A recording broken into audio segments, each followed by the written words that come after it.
सेवा संस्थेच्या माध्यमातून शेतकऱ्यामध्ये जनजागृती करण्याच्या निमित्तानं बनचिंचोली येथे बजरंग पोळ यांच्या सेंद्रिय शेती प्रशिक्षण केंद्र इथे भेट देण्यासाठी आलेलो आहोत. तर हे तुम्ही त्यांचं शेड बघू शकता. इथं गांडूळ खत प्रकल्प आहे.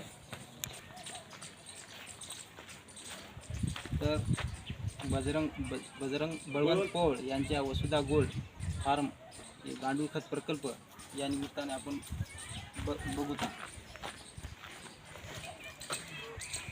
हे बघू शकता वसुधा गांडूळ खत प्रकल्प. तर आपण आपल्याला ओळख करून देतो. वसुधा गोल्डचे संचालक बळवंत पोळ यांच्याकडूनच आपण गांडूळ खताबद्दल माहिती घेऊया. गांडूळ खत कसे तयार करायची हे शेतकऱ्यांना प्रश्न पडतो. गांडूळ कुठून आणायची?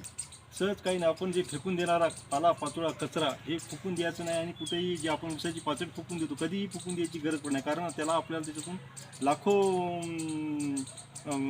टन आपल्याला त्यातून कंपोस्ट खत मिळू शकते. कारण असं आपण गांडूळ खत त्याचे बनवायचे. आपण काय करायचं, त्यांना एका उकण्यामध्ये सडवायचं. सडून पुन्हा आपण आपल्या बेड घ्यायचा, नाही तर हौद बांधायचं. त्याच्यामध्ये टाकून आपण गांडूळ खत कल्चर सोडलं तर आपण मग त्या पूर्ण पाचटीला खाऊन घेऊन असे एक ब्लॅक गोल्ड खत तयार होत असते. कचरा कुठलाही राहू, आपलं कुटार पण त्या याची गुळी, सोयाबीनची गुळी, हरभऱ्याचं कुटार, उसाची पाचट, सगळा जे फेकाऊ जे पदार्थापासून आपण बनवलेला हा गांडूळ खत आहे. आणि सर्व शेतकऱ्यांनी जर घरी बनवलं गांडूळ खत तर आपल्या शेतीमध्ये एक चांगलं गांडूळ खत तयार होते आणि आपल्या शेतीला याच्यापासून बरेचसे अनेक फायदे होतात.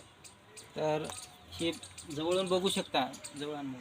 हे बघू शकता गांडूळ खताची क्वालिटी.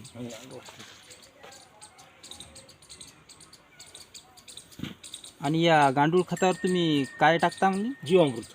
तर या गांडूळ खतावर हे जीवामृत टाकतात. त्यामुळं गांडूळ खताची क्वालिटी अधिकच वाढते.